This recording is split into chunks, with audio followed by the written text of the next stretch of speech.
Yeah!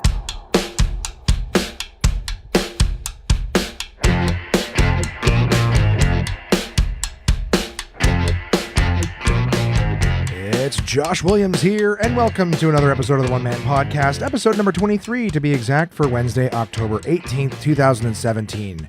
Welcome, new listeners, and welcome back, established listeners. This week's episode, I'm going to be talking a lot about movies. Lots of movies to talk about. I will talk very briefly about how much I dislike my job. And, of course, I'll read your emails and have some words from our sponsors. So it's going to be a fun little episode. Guys, I really don't want to dwell very long on it, but I just want to say that I am still working my new job at the Source. And myself and, of course, my other Josh, my buddy, who was featured in the last episode, we were talking about movies. Yeah, we are weathering a storm of all sorts of stuff. Now, listen, I get that a lot of people don't like their jobs, and I'm not a special case by any means whatsoever. I'm not trying to make it that. In fact, if anybody wants to write in about how shitty their job is, hey, you know I love to read your emails.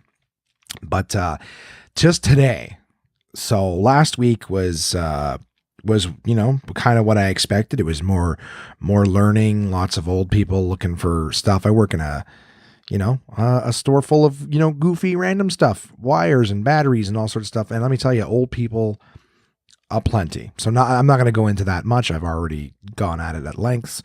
Well, today was a new threshold. It's now 9-something o'clock on Tuesday. Oh, holy fuck, it's 9:36.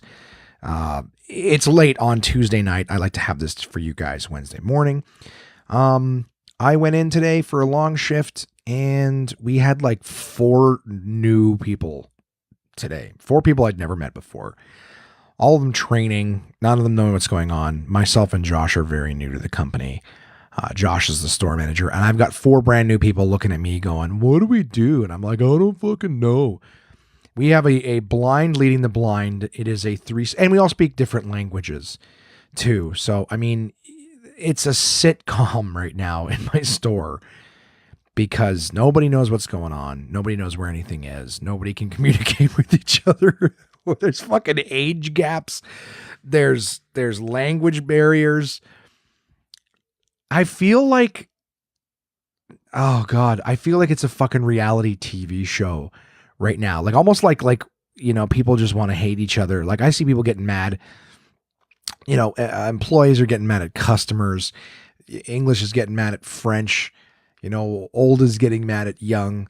And it's funny too, because like I look at the battery situation. That is the thing that stands out the most to me. And, is the fact that old people come in for their batteries, and they get all mad about all the other gadgets. Like, oh, do you realize that like your battery was the new scary witchcraft when you were young? You know what I mean? Like imagine that, the idea that you could walk around with something and it had power, People are like, oh, it's witchcraft as they walk around with their matches and stuff. Like, I don't know. I'm trying to think of something that's portable that doesn't use power. Some guy pulls out a calculator. Of course, I think they were solar powered. Maybe probably not initially, right? Some guy's like, it doesn't need batteries. It's solar powered. What does that mean? You're getting power from outer space? Anyways. It's a fucking shit show, and it's exhausting. It's exhausting because the only way that you can make money where I'm working right now is to make a little bit of commission, sell products. Unfortunately, right now what's happening is you start talking to one person and then, 4 other people need you, you get pulled in a much different direction, and the customer you're helping gets sick of it and goes, I gotta go. I got, I could probably get like 4 to 5 days left to live. And I can't spend half an hour here waiting for you to tell this other guy what a USB cable is or whatever. This really does feel like a challenge on a reality TV show. You got to live a day in a store where nobody knows what anything is. How do these young people not know what this technology is? Now I'm sounding like an old guy. Someone out there's gonna be like, he's being ageist. Yeah, I for what it's worth, I'm not just hating on old people or young people. I really don't like anybody, if that means anything to you. I actually had a guy on the phone today. Sorry, I'm laughing just thinking about it because it's probably the most Like it wasn't unprofessional. Yeah, it was. Yeah, it was. It was. I had a guy on the phone. I'm wiped too, so I'm like kind of deliriously laughing at myself. But I had a guy on the phone today calling in because he ordered the wrong thing online and then he wanted to bring it into my store to exchange it. And so I asked my boss, I'm like, do we do that? Can you bring it back to the store if you ordered online? And then he goes, well, what's wrong with it? I go, I don't know. I think he said it was the wrong, he ordered the wrong thing. And he goes, well, did he get the wrong thing that he there, or he ordered it? So I get back on the phone with the guy and I go, so man, sorry, I apologize. Did you order the wrong thing, or is it just not what you expected? Like, cause apparently that makes a big fucking difference to my boss. Josh, you fucking asshole, if you're listening. But anyways, I end up back on the phone with the guy and he goes, well, I just, it's for my phone and it's a pass through. It's for my cordless phone. Our cordless phones are all $25 or under, by the way. That's just how much that technology. I actually have sold 2 Discman since my time there. That is the kind of technology people are looking for. I really expect to find typewriter ribbon on one of the fucking hooks in this place. I had a guy, nowhere to fly, a guy come in today asking to buy a fuse for a VCR. Okay. I'm gonna kill myself. So anyways, this guy calls in, asks if he can bring back the thing he bought online. And I said, you know what? I want to make sure we have it for you. And we're in Plaster Orleans here. And he goes, whereabouts in the mall are you? I go, buddy, I said, I have to tell you the truth, sir. I don't really know. I mean, I parked by a Farm Boy. There's a Good Life at the entrance that I parked in, and that's the closest one to our store. As he goes, is that by the barber shop? And I go, I said, it's my first, I'm really brand new to this mall. I don't know where anything is. You know what I mean? I'm very sorry, but that's where I parked. He goes, oh, okay. Is that, well, what about, is it, if it's near some other store, the Cinnabon or whatever? I go, dude, you can keep naming stores. I'm not, I don't know. I go, I'm looking across the hall at a Showcase. Do you know what I mean? Like, that was the most unprofessional thing I've said so far to a customer. Are you by this? Are you by, dude, I have told you, I don't know where anything is. I'm new to this mall. I just named the 2 things that I parked near to the closest door. He had named like 4 or 5 different places, and I said, buddy, you can just keep naming stores if you want, but it's not getting us any closer. So I said, I'm by that entrance, you're more than welcome to Google it or whatever. So I'm just like, and again, at the end of the day, like I'm shit. I'm not shit for customer service. I don't know what I'm doing. And I'm upset. That's the idea. Is there's nobody who can train anybody. Every day we get more fucking new people. Poor Josh is drowning in new motherfuckers. And this is where it's all going to end. I'm going to end up blowing up the store, burning the fucker down. Anyways, I'm not going to keep going off it. I think that unless I've got something real funny to tell you guys about this thing, I won't really bring it up, but it's sucking the will to live right out of me. Yeah. How about that, right? Which is why I look forward to the fun things that I do in my off time. If you guys want to talk about what you got, just funny stories from jobs you hate, or even past jobs you've had that you hated, because I think unless it turns around a little bit at this place, it just might not be for me. Might have to find myself another day job, with just a little less. I think if I was making good money, I could suck it up. You know what I mean? Like, I mean, I've talked recently about doing the PlayStation VR stuff. I like doing the hosting for the Cineplex stuff. The money's fucking outstanding for me, really just doing what I'm doing here, which is running my mouth. But this mop and price tags and phone cards, I'm like, you want to choke you with? Because I'll fucking choke you with it. Take it out of the package. I will choke you. You can die with the technology that you're familiar with. I had a guy come in today dressed like a fucking cowboy. Long trench coat duster that matched the cowboy hat he was wearing. It's Ontario, everybody. It's cold and it's Ontario. We don't have cowboys here. I need to take pictures of this stuff. Anyways, moving along, getting right past out of this stuff. I had a fun week outside of that.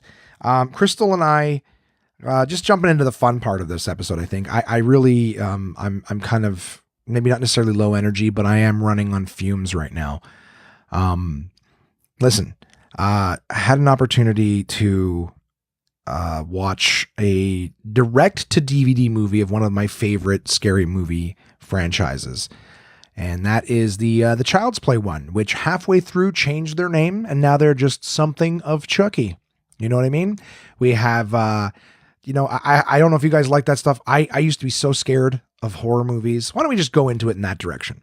Something I don't know if I've shared with you guys, but the lady and I are big fans of horror movies. That's kind of our thing. We love to go to the movies. I talk about shit all the time, but we really, really like to go to the scary stuff. That's kind of our thing. We like to watch horror movies on Netflix or on, whatever streaming services we can, which, again, all over the map right now. I'm thinking at the back of my head right now, the whole thing is just edit out that me and ahhing, but I want to just give you guys a little taste of what's going on with me mentally. I'm all over the map, but Shudder is like a Netflix service that's like all about scary movies and like B horror movies and all sorts of other kind of random horror movies.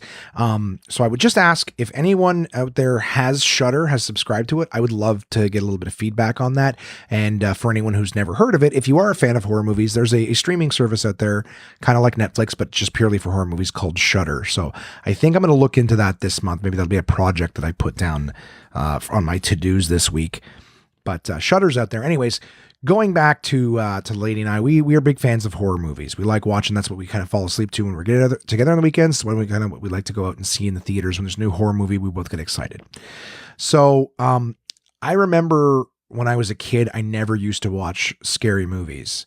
I don't know if any of you guys have are fans of scary movies. I've met, a lot of people who are just like, no, I never watch scary movies. I get way too them. I am a huge pussy. I'm high strung. My anxiety, which is affecting me now in the sense that I'm all over the map and I can't focus kind of thing.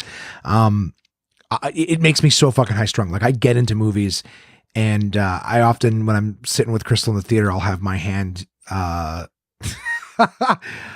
her lap. It's not on her lap. I'm holding like one of her legs. I have my hand between her legs holding her thigh. That's just sort of cuddly kind of thing. But when something fucking pops out in the horror movies, I jump and my fucking hand squeeze. I've hurt her so many times in horror movies, just sort of cuddling. And then something pops out when I didn't expect it and I fucking claw, just, vice grip my hand down just out of the tension reaction. And usually scared to be like, Jesus Christ, motherfucker. Like I swear and jump in my seats. But anyways, I when I was young, never watched horror movies. They were too scary. And I don't know if this is here's a time sort of dating myself is I remember when I was a kid, I used to go to the horror movie section in video stores back when there was video stores. And I used to look at the covers of the VHS tapes. Right? Because on the back, you'd flip them like this. The covers were scary art. You'd flip them over the back and there'd usually be like one picture of the creature and then maybe some other scene, right? They had those two little pictures, like those two pictures are going to show you what the movie's all about, right? But I remember being a kid, I would look at those, flip them over and look at the back and scare the shit out of myself, right? I'd have nightmares. My imagination would go crazy. One of the movies that I used to do that with was Child's Play. Right? I'd see this fucking killer doll and I'd flip the box and I'd look at these pictures of him creeping around with a knife, whatever. And I would have fucking nightmares that a killer doll was gonna get me. I also had a cousin who was a huge horror movie fan. And I think that may have been where my fascination wandering into that section was that my cousin used to be a huge horror movie fan. And every now and again, he would call me into the room when he was watching one and be like, hey Josh, look at this. I'd be like, oh, okay, come over, little kid.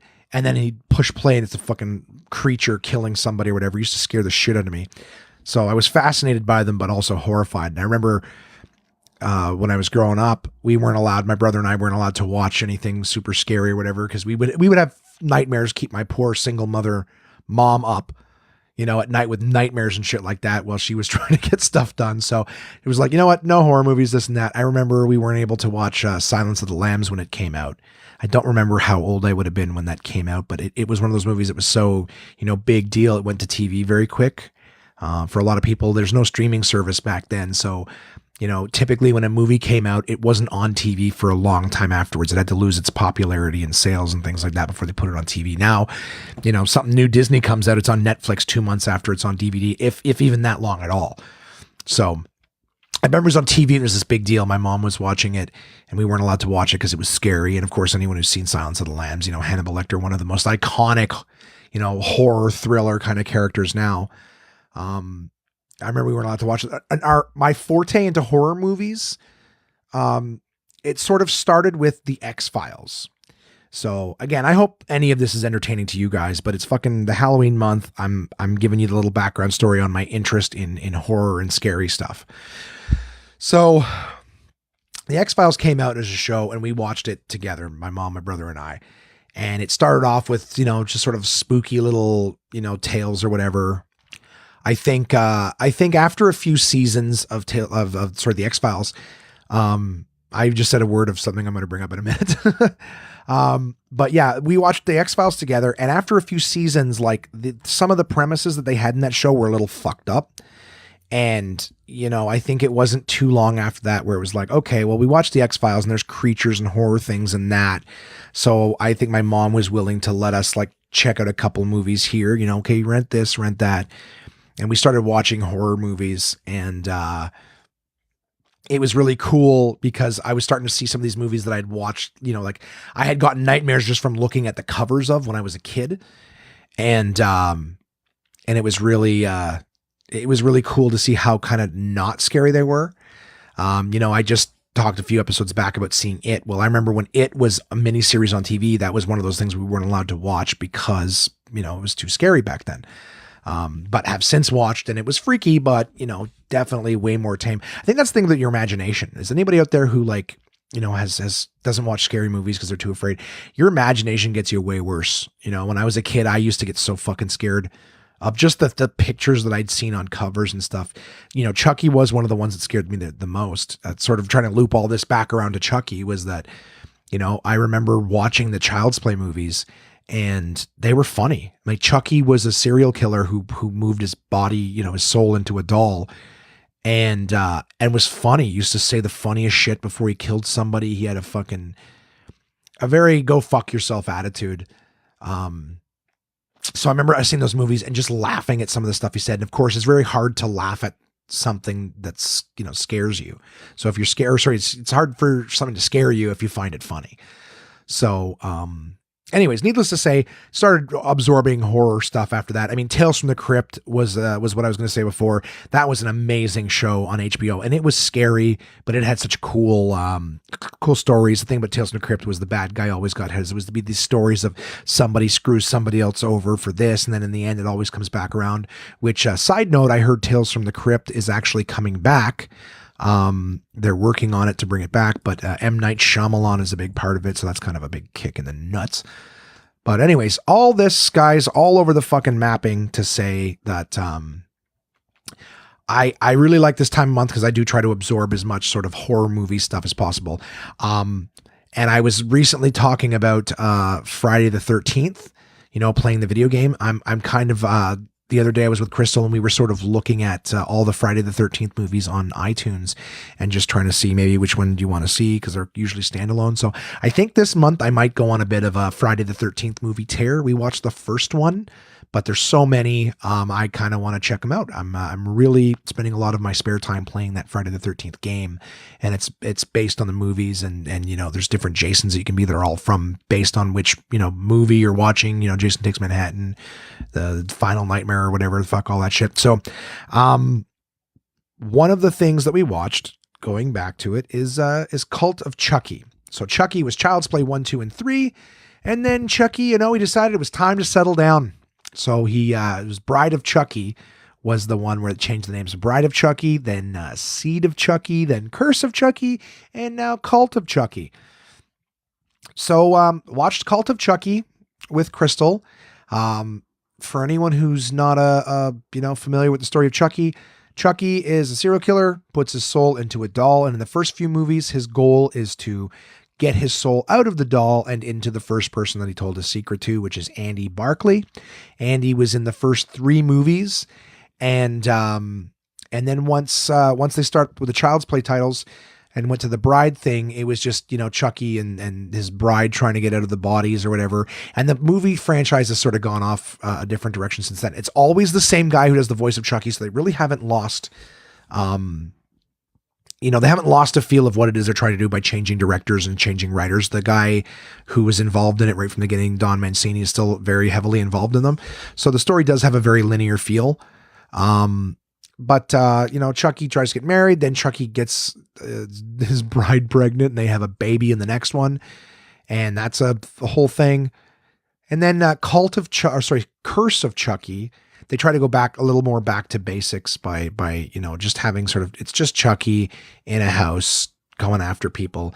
And the newest one, Cult of Chucky, actually the reason I went back to the beginning is that it actually reintroduces Andy from the original few movies. And Andy is played by the same character or same actor who played him in the originals, Alex Vincent. So, needless to say, it's a fun, like the Chucky movies really have embraced the fact that they're more funny than scary. And it's, some good humor in them. It's an interesting twist. They go in a bit of a new direction with this most recent one. It's on Netflix right now. So, if you've enjoyed the other ones, or if you're looking for just something sort of like, it's not really scary, it's interesting. There's some laughs. It's kind of a nod back to some horror stuff from, when a lot of us were kids. So check that out. Curse of Chucky. I don't really want to spoil anything, but it's definitely a cool new concept on the whole Child's Play movies. So they go in a bit of a new direction in this one, and it's very interesting, and it was definitely fun. So yeah, that was one of the ones that we watched last week. Again, a very long roundabout thing for the horror movies. It was Friday the 13th on Friday. So Crystal and I went to go see a movie that released called Happy Death Day. And this one I can talk a little bit more, I guess, intelligently on, because it's not the end of a big, long series that I'm trying to somehow tie into a bow while exhausted and desperately seeking sleep. But yeah, if anyone has seen a trailer for that, basically Happy Death Day looks like a mix between Final Destination and Groundhog Day. So for in Final Destination and all those movies, if you guys watch those ones, it's basically somebody at some point has a vision of things that are going to happen where a bunch of people die.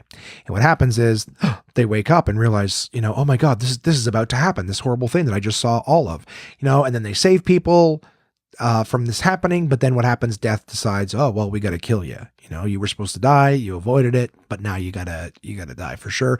And then they go about their lives, and then they slowly get picked off. Right. And Groundhog Day is a Bill Murray comedy where he lives the same day over and over and over again, which I have not seen. But he keeps living the day over and over again. I don't know if there's some sort of goal he's supposed to accomplish, but, what is it? He keeps living the same day over and over again. Anyways, Happy Death Day is kind of like a take of Final Destination, where she lives a day, sees what's going to happen to her, and then, she gets killed at the end of the day, and then wakes up and it's the morning again. So she keeps, unlike Final Destination, where you have a vision, see something happen, then you just avoid it, and then it keeps coming after you, is that this day she keeps living over and over again, but every time she lives this day, some masked person kills her. And so she avoids them, the next opportunity, she avoids what happened there, and then that person still finds her and kills her somehow. So it's like Groundhog's Day, and the idea it's the repetition of the same day, but she's basically, her job is to find out who's trying to kill her, and she keeps dying in different ways. It's actually got a few decent jump scares, and at the same time, it's funny. We really enjoyed it. It's a little predictable. The title's so stupid. Happy, like it's her birthday. So instead of Happy Birthday, it's Happy Death Day. It's a really stupid title. We were watching the trailer when we first saw it in theaters, and we're like, oh, this looks okay. Yeah. I mean, it looks like an idea that's been done, but Happy Death Day. This is maybe the stupidest movie, but it was a lot of fun. I can't even say that it was really a predictable ending, but yeah. So if you are a fan of horror movies, Happy Death Day is a fun one. It's not too scary. It's not too ridiculous. There's some funny moments, and when you see them, you'll know what I'm talking about. But in terms of the last week and all the ridiculously of the work, it was fun to escape into a couple scary and funny movies, like Cult of Chucky and Happy Death Day. So that's just a small little wrap up on those guys. I really hope I'm not doing you guys a disservice this week. I just really am such a faint shadow of myself. I would rather, have something out for you today than to not have anything. Yeah, I don't even know what I'm talking about right now. I'm tired. I think that's the rule, is that I put something out for you guys Wednesday, no matter what. So no matter what state I'm in, it's got to come out Wednesday. I put out a steaming bag of shit. Rather than be late, right? Why? You guys wouldn't want to wait one day for a podcast and have it be actually decent, would you? No, you got to have it on Wednesday, no matter what. Quantity over quality. Not even sure that applies here. But yeah, I basically want to take hope in this episode that, right, I was like, you know what, this is gonna be a fun episode. We got some horror movies to talk about. We're gonna talk about all sorts of fun stuff. I'm not gonna bitch about the job too much. I was so much more focused bitching about the job than I was talking about the movies. I mean, they're both goofy horror movies, so I don't think I left anything out. I don't feel overly bad about that, but I did want to say that it being, the Halloween month, I kind of thought it would be fun for anyone out there. Again, I'm not really sure how many of you are actually horror fans. I know Jimmy is, and it's been a long time since him and I have talked horror movies. But I kind of wanted to see if any of you guys had any horror movies that you think are just absolutely outstanding. As an example, I did definitely want to suggest for you guys, if any of you out there have never really delved into horror. I want to say that, to me personally, there's a big difference between horror and gore. So, like blood and guts and everything like that. So I do want to say that some of the horror movies I've really loved is, for starters, Exorcist. Exorcist is still a horror movie I cannot watch alone at night. It's so fucking scary. It's probably still the scariest horror movie of all time. Now, if you are a horror movie fan, you don't know what The Exorcist is, I gotta tell you, you're not a horror movie fan, because nobody can do that. Nobody can be like, oh, I'm a horror movie fan, and I just never thought I'd dabble in what has been called by every horror list ever the scariest movie of all time. So if you are somebody who is new to horror, and you're like, you know what, I too am like you, I was sheltered, and I've always been curious, but I just figured it's too scary. Definitely don't start with The Exorcist. That would be the equivalent to me letting the kids get on the scariest roller coaster right out of the gates, and then somehow expecting them to get on any other ones after that. So, yeah, I mean, Exorcist, for all those horror lovers, I'm sure all of you agree, Exorcist is a terrifying movie. There's some other good ones too. I don't really want to make a huge list here, but, what's it called? Paranormal Activity is a great horror movie. It's one of those sort of found footage ones where you're sort of watching events unfold. It feels like you're watching sort of a documentary, as to things that were happening, super scary stuff. Obviously, it's not real. Super spooky. I would love to say that the first one of those movies, The Blair Witch Project, the very first one that was like found footage and what happened to these people, is great. I saw it again recently over the last year or so, and it really doesn't hold up. Their scenes are long and drawn out at times with not a whole lot going on. Now, at the time, you could watch it because it really did feel like you were just watching something that someone was found. So every little bit of what you could see and feel was gripping. But now with found footage movies and how quickly they move and how like everything in every scene is so important, how many jolts per minute, this one really doesn't hold up. I mean, it's just not, you can't be like, well, back then it was okay to be boring for a long time. It felt like you were watching someone's real footage, so naturally it made sense. Now there's so many, just doesn't hold up. The new Blair Witch movie, thinking that it might have just the times, no, it is really kind of shitty and boring. There's so many great horror movies. I don't want to say too many, because I haven't written them down, and the way that my brain's going tonight, it's really not the greatest. So yeah, I mean, Exorcist, fantastic. The Paranormal Activity was another good one. I know that The Grudge and The Ring, the first ones were pretty cool. They felt a little sort of innovative. I can tell you guys right now, I'll tell you one more story before I try to, kick this podcast in the ass and move it forward. Like I said, I'm a huge pussy. I have the most overactive fucking imagination. I cannot tell you guys. Oh, okay. Here, two more before I move forward with the story. Is It Follows is a great movie. Good premise, like low budget, but fucking scary, man. The concept is very, very scary of that one. And Lights Out is another really good, entertaining. Lights Out was fun. Yeah, a lot of really good horror movies. there. You know, I mean, a very scary movie in space is Event Horizon, with Sam Neill and Lawrence Fishburne. You know, it's kind of sci-fi scary, like going more about the route of like Alien, but it's like supernatural in space. So yeah, I mean, I'd love to hear some lists from you guys. You know, feel free to send me in some horror movies that you guys think are great. Just, you know, it being October and sort of Halloween themed, I figure let's share these, you know. But going back to The Grudge, like I said, I have a super overactive imagination. I'm always fucking freaked out. I'm not afraid of most physical things, but do I get afraid of supernatural things? Like if I'm walking through a dark neighborhood by myself at night and it's a full moon, my brain's going, oh, fucking werewolves. I'm ridiculous. But anyways, fuck's sakes. I remember way back when The Grudge first came out. I went to go see it with Jimmy. I think we went to a Sunday show, middle of the afternoon. And for anyone who hasn't seen it, the opening scene of that movie is this chick who goes into a house where clearly the house is haunted. There's these like pale white, you know, Japanese ghosts. And you don't see it when they walk in the house, just in case you're like, oh, it's a haunted house. You walk in, there's these pale white ghosts running around. This girl goes in the house and she's looking around, and I really haven't seen it in a long time. I don't remember why, but for whatever reason, this girl has to like poke her head up in the attic. And I remember she like pops open the attic hatch, puts her head through, like looks around. It's so dark, of course, it's an attic. And she just slowly turns her head. And then right away, that white face is in her face. And it's like, it does that fucking Grudge sound, which is, and it just grabs her, pulls her up into the fucking attic. And that's the beginning, right? To give you an idea, oh, this place is super dangerous. They got this ghost that kills you. So I remember I saw the movie with Jimmy. It was super freaky. And of course it ends with the one of those ones where the main character is getting attacked or raped by the thing at the tail. You know what? Why would I spoil that? You know what? You've had your chance. If you haven't seen The Grudge, the point is the ghost is still alive at the end of the fucking thing. They didn't destroy it. It's still there.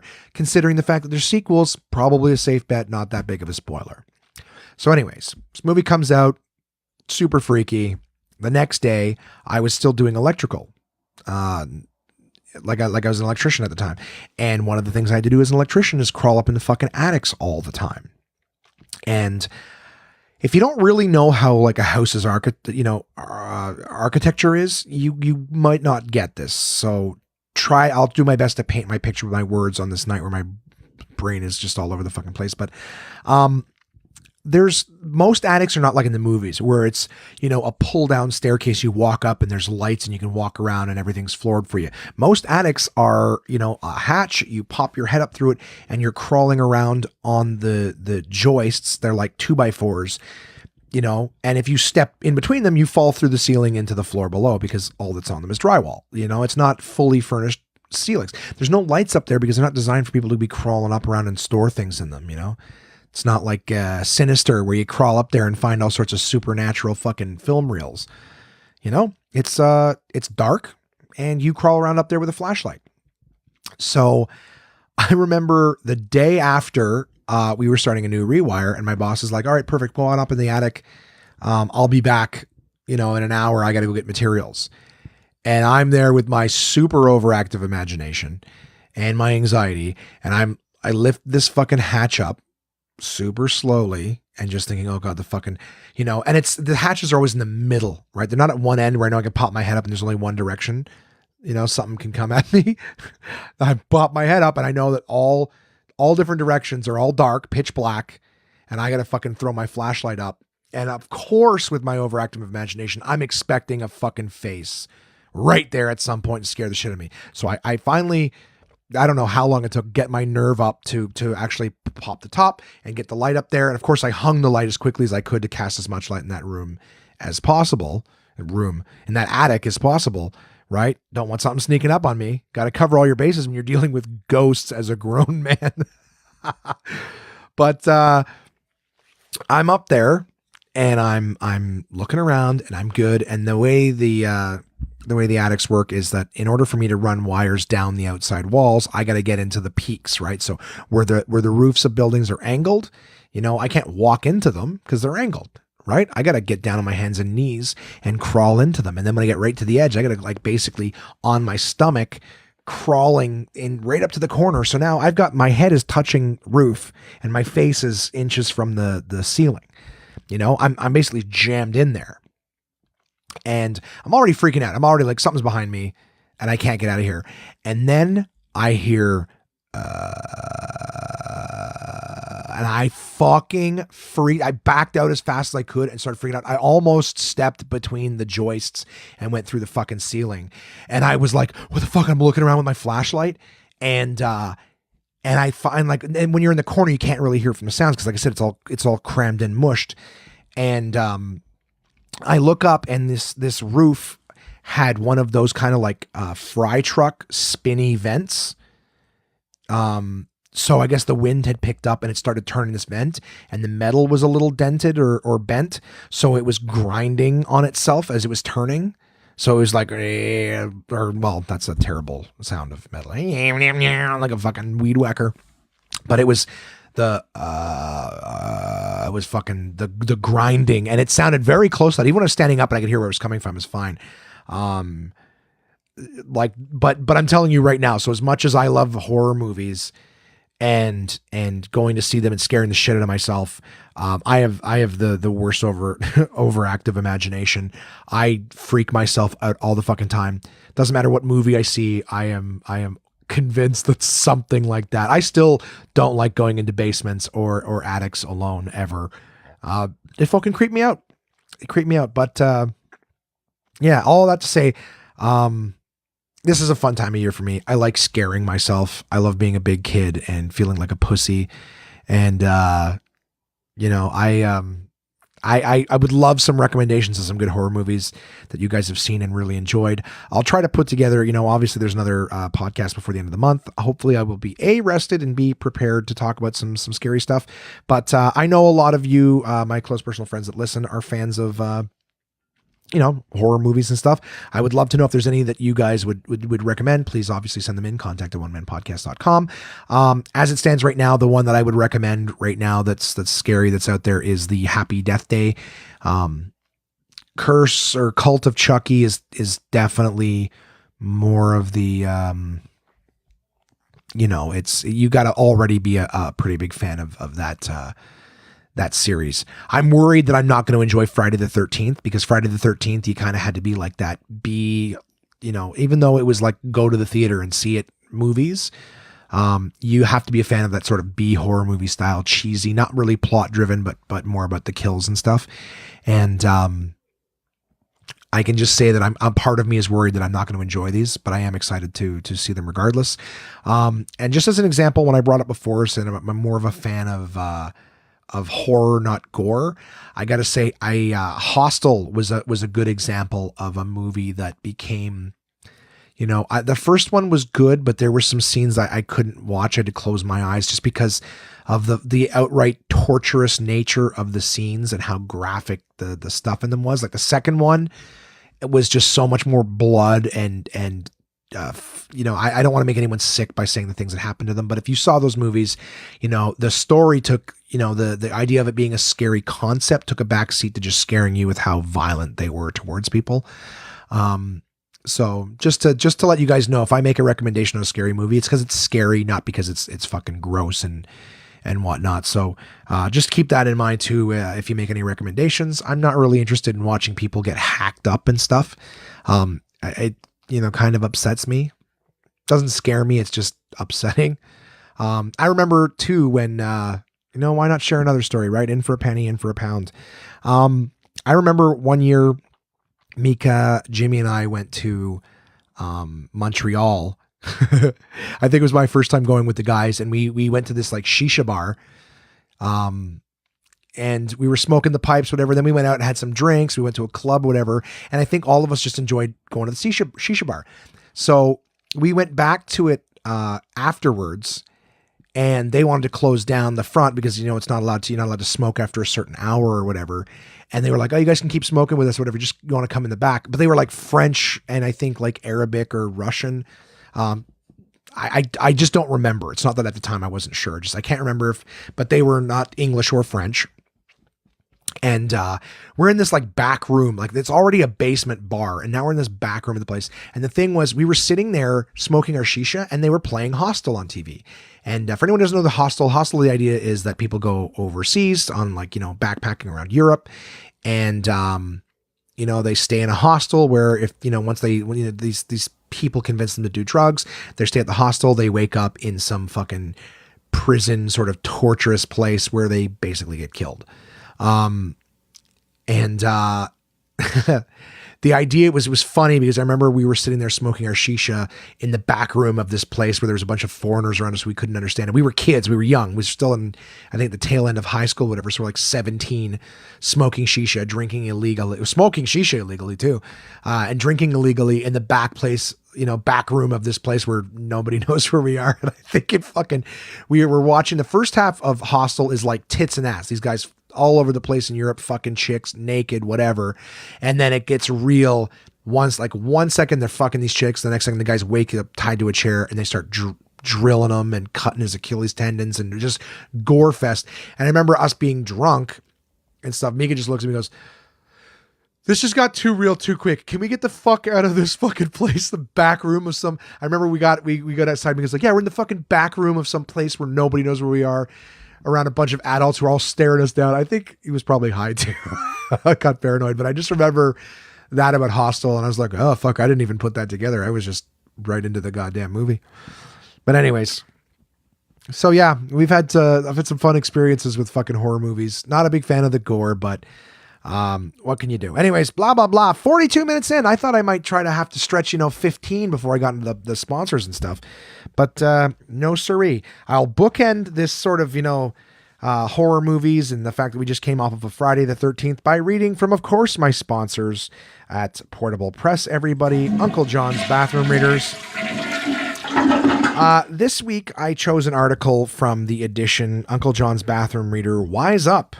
Amazing facts and incredible information. Why did I pick Wise Up? Well, I've got emails later on, and I'll jump back to why did I pick from Wise Up. But I did pick the article Random 13s. We just came off of a Friday the 13th, so I figured here's some other random 13s for you guys. So the number 13 is considered lucky in China because its symbol resembles one that means must be alive. So we got, what do we have here? 1, 2, 3, 4, 5, 6, 7, 8 of these little quips all on one page. In 1941, Joe DiMaggio struck out only 13 times.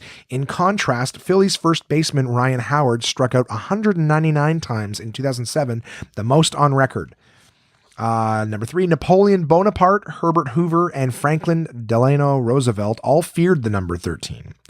4, in 1959, Harvey Haddix became the first pitcher to throw 12 perfect innings, and then he lost the game in the 13th.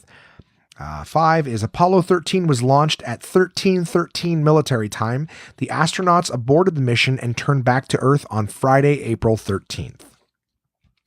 Black Sabbath released its self-titled first album on February 1970 on Friday the 13th. Cost to U.S. economy when superstitious people stay home on Friday the 13th, $800 million. And finally, although DVDs are the same size as CDs, a DVD can store 13 as much, yeah, that's what it says, 13 times as much data. Sorry, I found this. So again, although DVDs are the same size as CDs, a DVD can store 13 times as much data. So that's her this week, ladies and gentlemen, from my partners at Portable Press. Random 13s from Uncle John's Bathroom Reader, Wise Up. Amazing facts and incredible information. I have to keep looking at my notes here. So yeah, I do ask you guys as well that if you have any fun, scary movies or any kind of sort of scary fun stuff, it is Halloween. Send that in, contact@onemanpodcast.com. In terms of my other sponsors, who do I have? As always, I have Absolute Comedy. I think I've got some stuff that, in the next month or so that I will mention coming up with them. It is holiday season starting up soon, so you're going to see a lot of I'm going to be doing a lot of holiday parties this last week. Even though it's not coming up for a while, my calendar did fill up quite quickly with a lot of things going on that I will share with you guys in the upcoming weeks. But as always, grateful to Absolute Comedy for their partnership here on the podcast and for giving me the old haha gigs, the ones that don't involve sweeping and mopping and old people and batteries. Absolute Comedy is the best live stand-up comedy from across North America, with locations in Kingston, Toronto, and Ottawa, Ontario. These comedians have been featured on Just for Laughs, Netflix, Comedy Central, CBC's The Debaters, Jimmy Kimmel Live, Conan, The Comedy Network, and much, much more. Go to absolutecomedy.ca to see this week's lineup. Planning a night out is easy with dinner and show packages available at all locations. Live comedy is a great choice if you're organizing a celebration, fundraiser, company outing, or corporate event. Want the show brought to you? They'll send comedians to your venue with performances tailored to your event, creating a night of laughs your guests will love and won't soon forget. So for showtimes, ticket prices, gift certificates, special shows, and more, head to absolutecomedy.ca. Again, that's absolutecomedy.ca for the best live stand-up comedy from across North America. Oh, yeah. Another cool thing that I have to tell you guys about my other partner at Summersby and Carlsberg. I got another shipment from them, right? More brewskis. I got some brew, right? Kronenberg 1664, delicious. They brought me some more ingredients to make white summers. That's right, Summersby, half Kronenberg Blanc. And I've been thoroughly enjoying those over the last week. Let me tell you, it really takes the edge off at the end of a long day.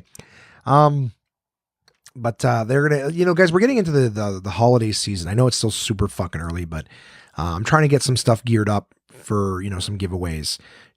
This has been one of my most,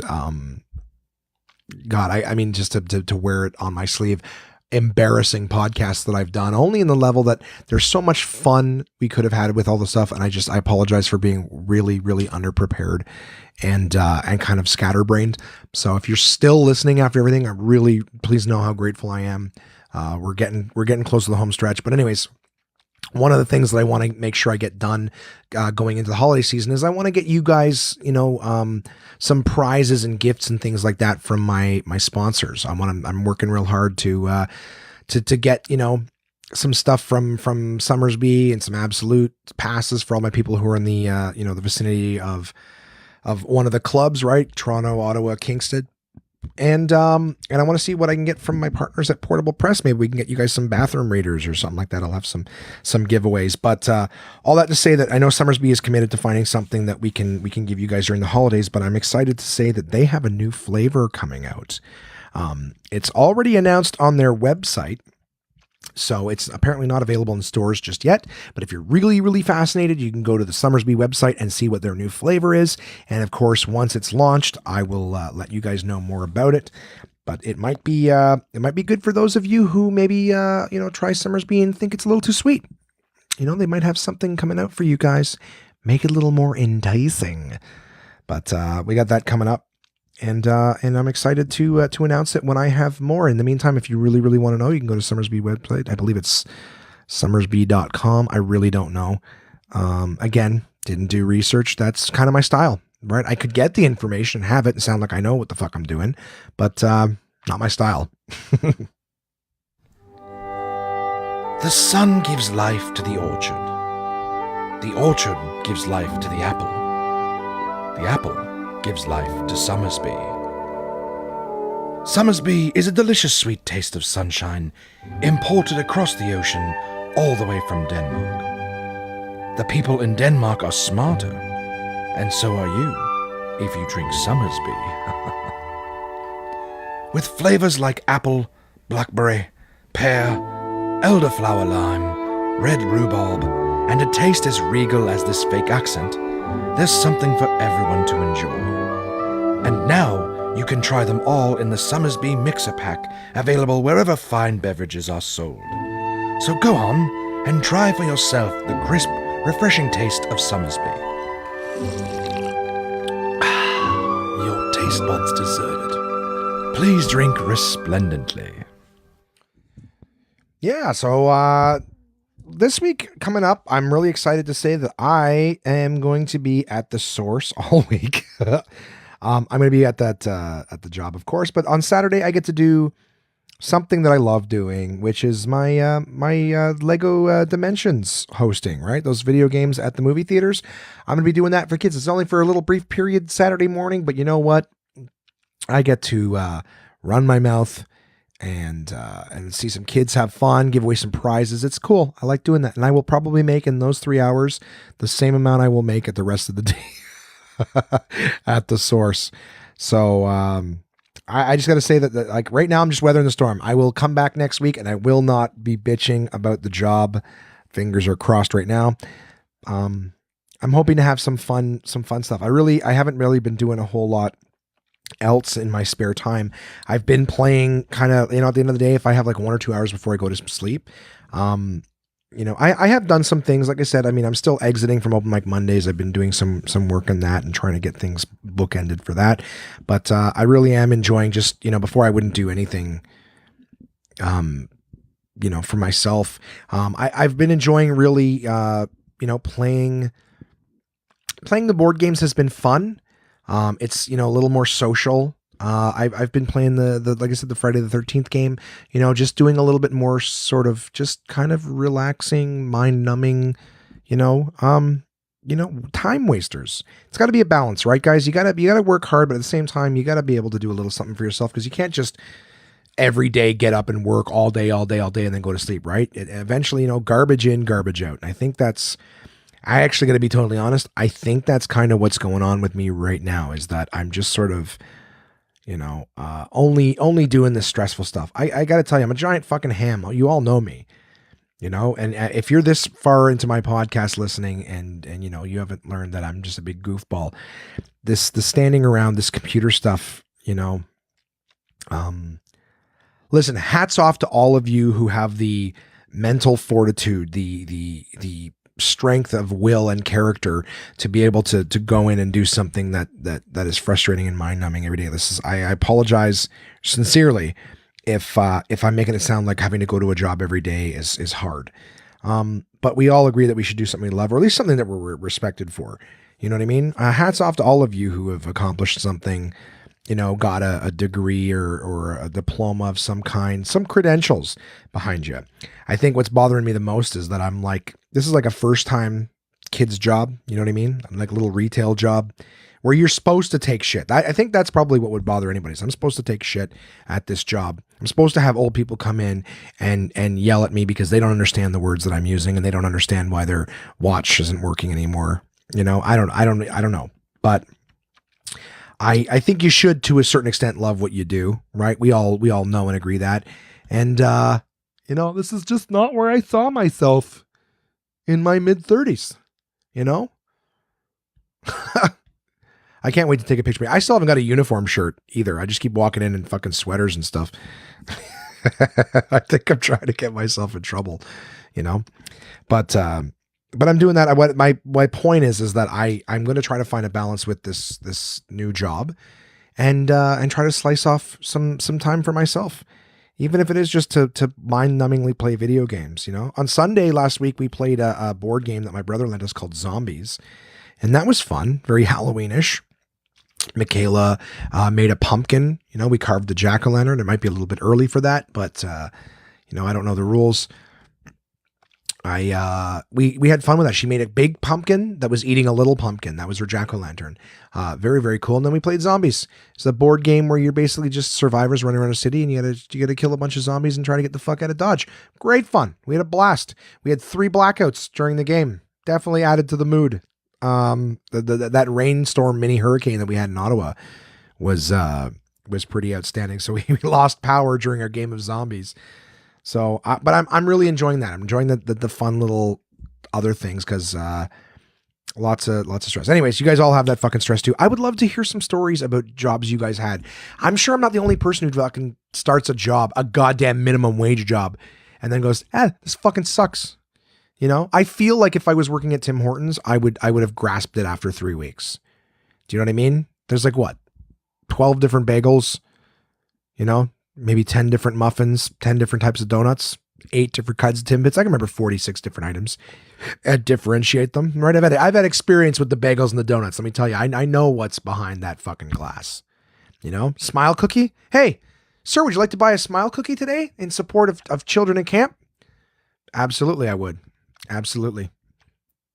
And you guys ever get the smile cookies with the fucking, where this is clearly only for Canadian listeners, but you guys ever get the smile cookies where that person who was putting the smiles on them clearly didn't give a fuck? You know what I mean? I think some of you might be like, yep, that pisses me off. I don't care if it's sloppy if there's lots of icing. You know what I mean? If it's a big fucking ugly dollops in the wrong direction. But when it's a tiny thin little amount, like they did it in haste, didn't give a fuck, and doesn't even look like a smile, that pisses me off. Anyways, all that aside, it's time for your guys' emails, right? Let's get this fucking podcast over with. Right? We're getting close to the hour mark. My first email is from Malcolm. Malcolm is one of the people that I had the pleasure of working with at the Source at College Square. Malcolm was supposed to send this in for last week's episode, but it's okay. Better late than never, my good sir. This was the conversation we had regarding, just us talking about movies. Very movie-themed episode. And he had sent in his top 5 movies. So these are ones that he loved in order, and Malcolm did include what he liked about them. So in first place, that's what he put. Top 5 movies in order. Number 1 is Interstellar, because the ending/plot of the movie was mind-blowing. Interstellar, all I know about it is that it's clearly a space movie with the title, but I think it was directed by Christopher Nolan, who did the Batman trilogy. Right, Batman Begins, Dark Knight. He also did a great movie called The Prestige and several other ones. Christopher Nolan also did Inception, but I thought that movie turned into more of a Matrix action movie than the actual concept behind it. But anyways, all that I digress. Your movie in top spot is Interstellar. Number 2, Wolf of Wall Street. Leo is a fucking mad animal in this movie, and the acting is just insane.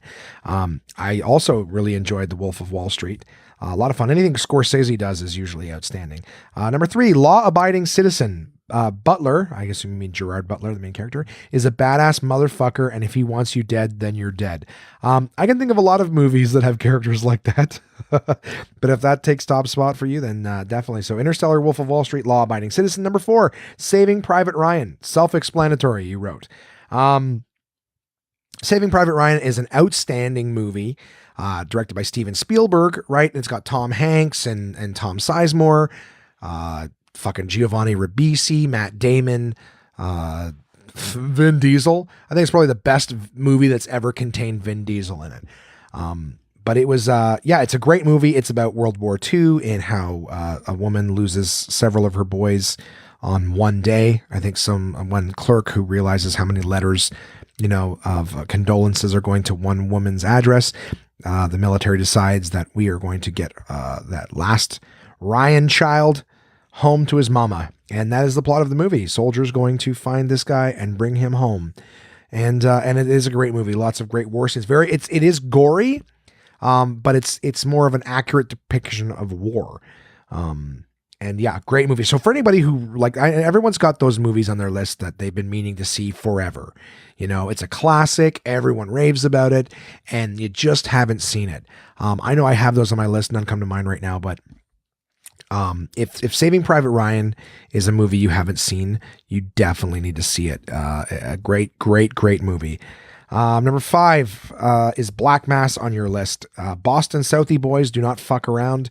A bunch of good actors doing crazy stuff, and it's all a true story about Whitey Bulger, the Kingpin. So those are your 5. Stay funny and keep your third eye open. The Illuminati is already among us. Cheers. Thank you, Malcolm, for your email. I appreciate it, brother. Yeah, it's a good thing you don't write synopsises for movies because you're explaining what you like about them and you go self-explanatory. Well, no, it's not. No, it's not. And then Black Mouse, Boston Southie boys do not fuck or do not fucking around. You actually wrote a bunch of good actors doing crazy stuff. That would be a great synopsis for any movie.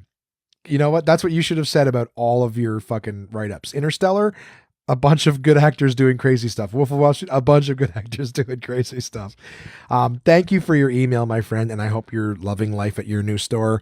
If you've been listening to my podcast, you know how I feel about mine. Next email, Vanessa, aka my pal Red. Red says, "Hey Josh, first off, Radio Shack was, in parentheses, an American company." Well, that's great to know. How do I know this? Because I used to live in Dallas/Fort Worth, and their headquarters was there. Too many //slashes in this thing. Ready? My friend has a home phone for the times when her and her husband are out and there's a babysitter watching the kids. It means they don't have to depend on the babysitter to have a phone for emergencies. Also, though, the phone jack is being used more again for VDSL which is a more dedicated internet service path. With cable, you share the bandwidth with your neighbors, which is why you get varying speeds. With VDSL, you get guaranteed bandwidth through your phone jack, but you definitely need a router to manage the throttle of data within your household between devices.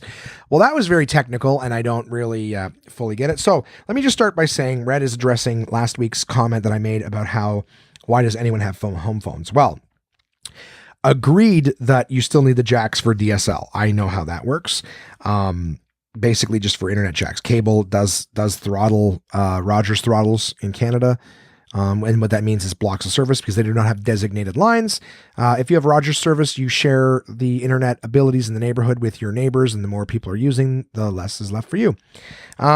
And of course, with Bell, they have designated lines, so the line goes directly from the service box directly to your home. You're not sharing your internet with anybody else.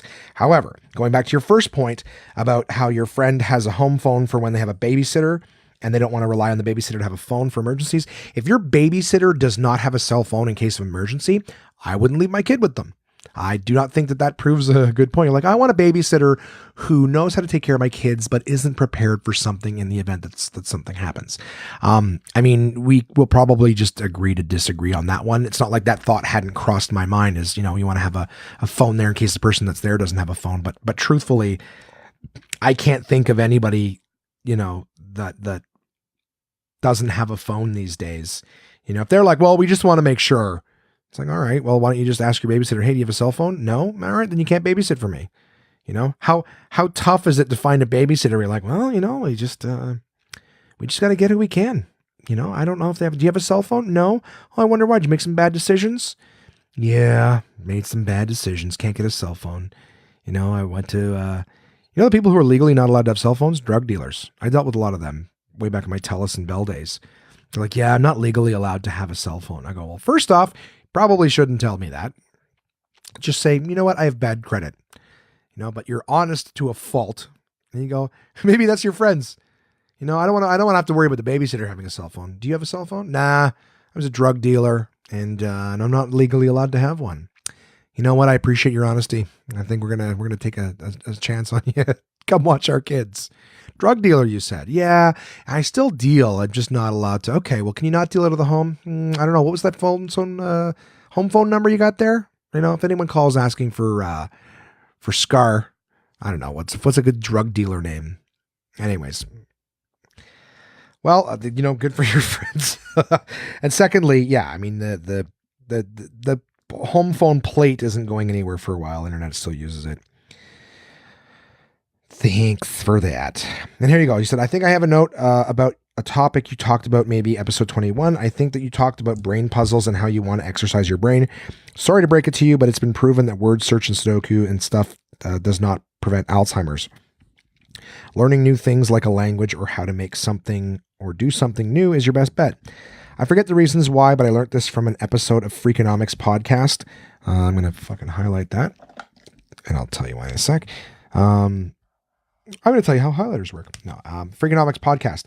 Can I find the dang episode now? Nope, but just trust me on this one. Well, I do trust you on that one. And just a heads up, I don't do Sudoku and crosswords.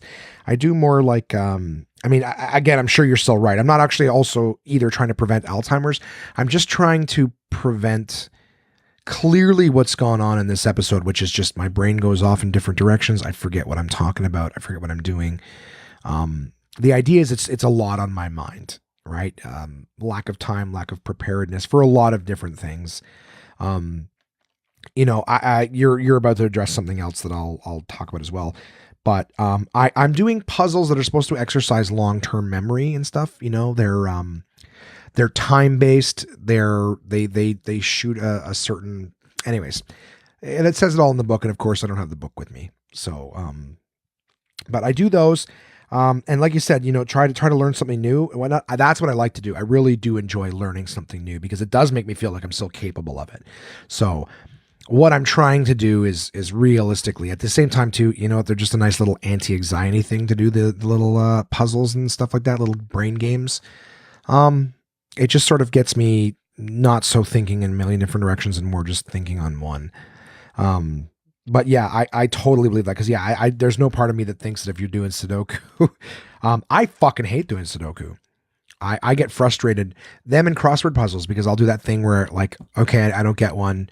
And I just try to like look in the back and okay, I'll just give this one number, or just, I'll just take this one word in a crossword puzzle. And Fraser Young, great comic, friend of mine says, has a joke about how like, just to get myself started, I'm going to look at the back of the book and put this one word down, and he's like, and I try the next one, no idea what the clue is.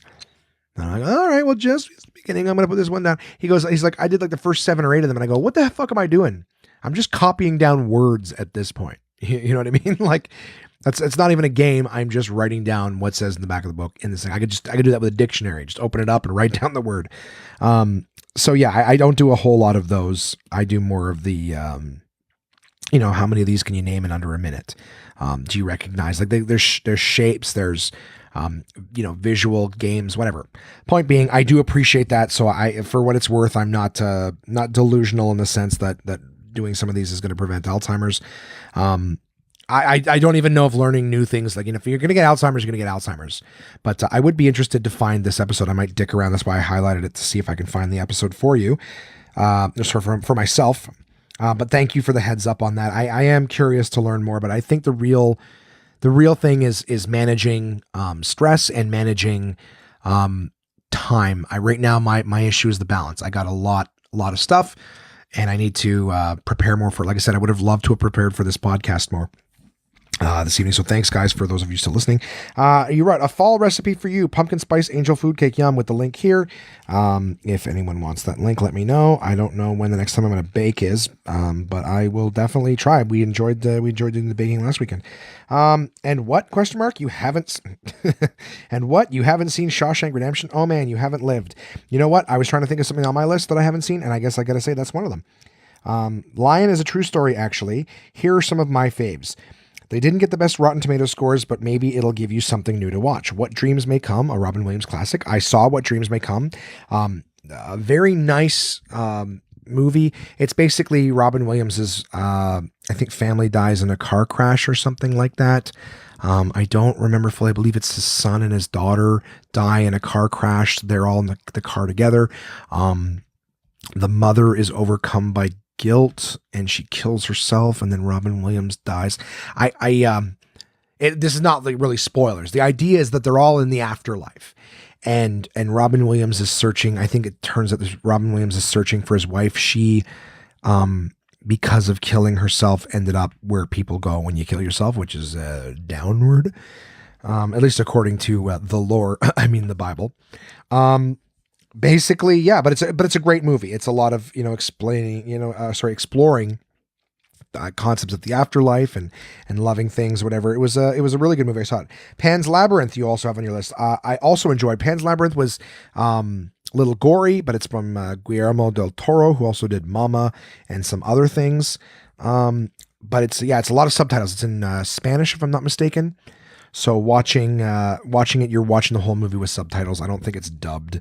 But really good movie, very visual. It's kind of like an Alice in Wonderland sort of idea, I guess. Hard to really give it Alice in Wonderland, Wizard of Oz, kind of goofy, in and out of fake worlds, and Saving Private Ryan because it's also war based. But yeah, Pan's Labyrinth, good movie. The Boy in the Striped Pajamas. I don't know anything about it, and you've given me nothing, so I can't really talk about it. Now, here's one that may surprise you. You said Steel Magnolias. Yes, I know you will make fun of me for this one, but it's got some great humor. I actually think Steel Magnolias is an outstanding movie. It does have some humor in it, but I found it to be more sad than anything else. It's a wonderful movie. Sally Field, Julia Roberts, and I'm sure more that I can't think of off the top of my head, but Steel Magnolias is a beautiful movie, and yeah, what are you saying? But my favorite movie of all time? Yeah, okay, so yeah, Steel Magnolias, if you haven't seen it, guys, it is a classic. It just doesn't really get a whole lot of mention. And then you see, but my favorite movie of all time, Beauty and the Beast, original animated film. It was the first animated movie to use CGI in a full scene, the ballroom dancing scene. As soon as I was reading that sentence originally, immediately I thought the ballroom scene. So I didn't realize that was CGI. I was like, oh, how do you animate that? So very cool. Yeah, I mean, I really did like the first Beauty and the Beast too. Good movie, came out when I was a kid. Really didn't like the new one. The new one is like a shot-for-shot fucking remake. I really didn't enjoy it. Not because it's not good or anything. It's just that I've already seen that movie. You know what I mean? So to see it again the same way is really a letdown, you know? There was another live action Disney movie that they had done recently, and I don't know why it's escaping me, but it was kind of a cool, Maleficent. Now that's a new story sort of thing, but they go into it and Maleficent was a really cool movie. So I was like, hey, Disney's taking a stab at telling some more story stuff. Anyways, long story short, really, really, really unimpressed with the new Beauty and the Beast movie, but the original, definitely a classic. Very, very good movie. And then you say, P.S. I fucking laughed out loud like big belly laugh when Siri chimed in like an idiot. Laughed my ass off. P.P.S. I'm disappointed you spent a good amount of time on the Apple event and didn't even bother to watch the Google event I sent you. Tisk tisk. Love you, Red. Red, I promise you I will watch that. Being stuck in this Source store, I'm so not interested in fucking technology and cell phones and all that because it's a sore spot for me right now. So forgive me. I will watch the event though. And yes, Siri is a bitch. I actually wanted to record. I was talking to her earlier today on my phone, just trying to see if she would help me. And I asked her like 10 different questions and she was not helpful on any one of them. So if I'd recorded that, you would have loved it. But I will look up the Freakonomics thing as well, because leading into my next email, I'll explain to you. I really am appreciating you guys sort of sending me stuff. I ask you to email in, you send me something, and I don't listen. What a piece of shit I can be. But thank you for your email. I think you have a great list of movies there. And it's interesting to see movies I never would have guessed. Like when you ask people like what are the greatest movies of all time, you sort of expect some big names, and I gotta say, I really, really like your list. I haven't thought about What Dreams May Come in a long time. And Steel Magnolias, like I said, great flick. So thanks for your email. Mika writes, normally I just overlook the minor things you mention that could use a more refined knowledge of before you mention them. But this time I can't, mainly because it's fresh in my memory. And I read that sentence as, you're wrong all the fucking time, and you shouldn't talk before you know more. And I've been meaning to correct you, but I can hold my tongue no longer. That's how I see that. So it would seem that I'm fucking wrong all the time on shit, but you know what? That's my style, guys. I don't watch the things you said me or research anything, but hey, look, if I wasn't doing it right, if I was doing it right, you wouldn't send these emails. So I need to be wrong occasionally, or all the time. For a while now, I've been meaning to point you in the direction of a podcast I listen to called Radio Lab. They are a crew of well-spoken individuals who are good at research. Apparently, I am neither. Further, they have recently tackled the Oliver Sipple story. It is a very interesting story of reporters bending English to get the story they want versus what is. Taking into consideration what you have just read on your podcast and your reaction to it, plays perfectly into the misled story printed at the time of when it happens. I definitely recommend you take a listen to Radio Lab podcast from September 22nd called Oliver Sipple. And then you added a pet peeve, homophones. As if nobody could think of a new word. Nobody knew it would be such a problem for a guy like me. So homophones, I actually called Mika saying, what the hell's a homophone? I thought it was, at first, I thought a homophone was a typo and he was saying homophobes. And I'm like, yeah, I don't like homophobes either. It's just a pet peeve. Homophobes. But homophones are like words that sound the same, like night and night. You know what I mean? But they're spelled differently. So you need to know which one they're referring to. I think that's an example of homophone, but he's saying like new and new is another one. And we got cut off and neither one of us called each other back. So apparently we weren't really that invested in the fucking story. But I listened to this. Mika, you sent me this email and I did listen to the Radio Lab edition of the Oliver Sipple story. So last week, in the Uncle John's Bathroom Reader, I read you guys the story about the guy. It was the 15 Minutes of Fame. And there was a few different stories, but the first one was about a guy named Oliver Sipple. And his 15 Minutes fame was someone had tried to shoot President Ford. He happened to be right behind the person, deflected the gun, and saved the president's life. And what ensued was the media had uncovered the fact that he was a homosexual in San Francisco. And it basically like downward spiraled his whole life. His family decided they didn't want to talk to him anymore. And this is obviously in the late 70s, I believe. But his family didn't want anything to do with him anymore. When his mother died, his father wouldn't let him attend his funeral. And he was estranged from everyone in his family. And he ended up killing himself, he was found dead less than a decade later in his apartment dead. It didn't even say that he had killed himself, but all signs led to that. So that's what it said in the little short bathroom reader one, which was from an edition that was very old too. Maybe early 90s. So not long after he died in like 1989.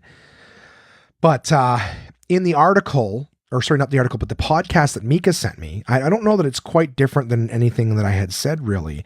But the truth of the matter was, he was a war veteran who was, he had a family in Detroit and was living in San Francisco, sort of coming out of the closet and learning what he was like. But this is the 70s, right? Still not, openly great to begin this with, when the world thought that all gays were like sex criminals and pedophiles and debaucherous and whatnot.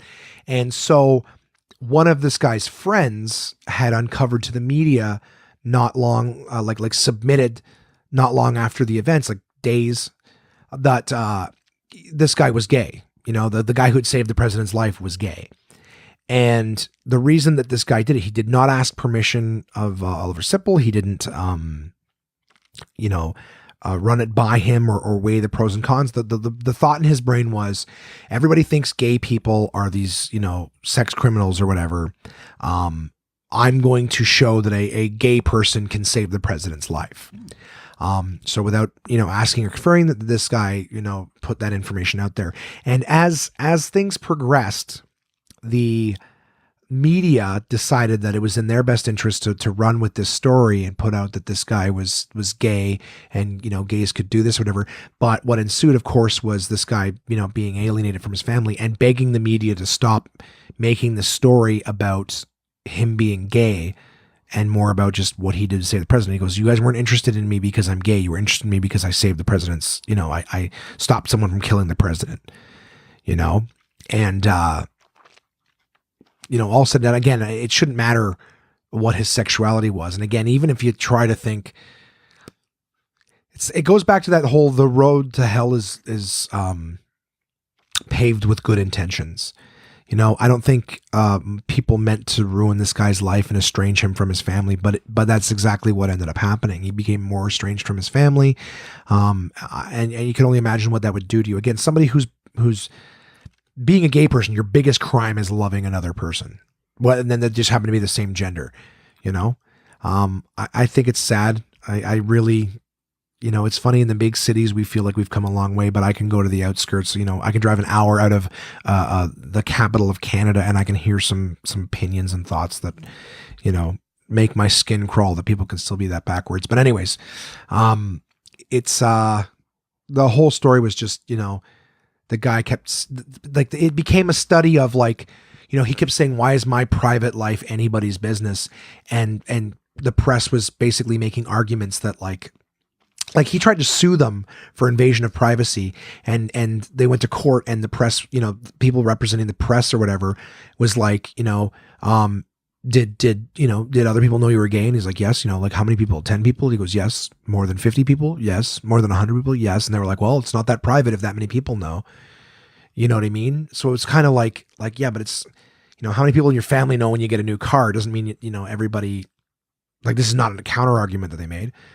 But the whole idea was just they were basically trying to say no, you can't sue us for invasion of privacy because, you saved the president, you became a public figure. And guess what? Once you become a public figure, your right to privacy no longer exists. They made the argument that because of the fact that what happened with him and who he was had some sort of political significance, that you sort of no longer have any privacy or whatever. It happens to celebrities and stuff. It's really not a thing because, again, what happened, there was some good that came from it. You know what I mean? About the whole showing that gay people were beyond this, and that it caused, it caused people to support gays in some regard. But it's funny because even not only did his family turn their back on him, but the gay community sort of turned their back on him because they figured when he was trying to say don't talk about my personal life, please, and all this stuff, they thought that he was sort of trying to go back into the closet. So they were they were basically why are you ashamed, blah, blah, blah. And they turned their back on him. His family turned his back on him. So, again, a bathroom reader is the whole idea is you're supposed to in and out, drop a deuce, take a pee. I don't know who's peeing while reading. I get these good 4.5 minute long pees after a bender. And while my head's splitting, I do still like to read. My brain might be shrinking in my head from dehydration, but I still like to expand my mind. But anyways, so of course the bathroom reader was not incorrect in the sense of the story. All the information there was correct, but it really was an interesting story to listen to. Thank you, Mika, for sending me. Like, what are the odds? Like I said, a bathroom reader that I've had on my shelf for a few years. It's from the early 90s. The idea that I read that article, mere a few weeks right after that episode on that particular podcast that you listened to, the world is not as big as we think. Very interesting coincidence. So thank you for sending that in to me. I do appreciate that, and I did enjoy listening to it. And to all my my people who submit stuff, read you and your Google press conference and all that stuff. I appreciate you guys sending this in. Obviously, if any of you guys want to send something in, contact at onemanpodcast.com. God willing, you're still here right now at this point of the podcast. I really, I remember early on in the podcast, people were like, stop apologizing. Look, I owe you an apology for this episode. I will be back next week with bells on, hopefully making this interesting. I am so fucking faded. I'm a ghost of myself. I will have this up, and I'm in that store first thing in the morning tomorrow. So if you're listening to this Wednesday morning, I am somewhere in Place d'Orleans with shoes with no laces so I can't hang myself, and dull box cutters so I cannot end it all. But guys, if you're not already following us, Facebook, Twitter, Instagram, YouTube, I try to post some content out there, some fun stuff, just to show you what's going on. I look forward to this month hearing about what you guys have planned for Halloween. I'd love to get some pictures, when Halloween finally comes. I'd love to get some pictures of what you guys did and how you dressed up. I'm still trying to figure out what exactly it is that we're doing for Halloween. When I know more, of course, I will share it with you. And in the meantime, as usual, I do appreciate you listening. I love you guys. Thanks for listening to what may eventually be my suicide note. I'm just fucking with you. Happy Halloween, guys. Send me in your horror movie suggestions. Take a chance on some of them yourselves. And I'll chat with you next week.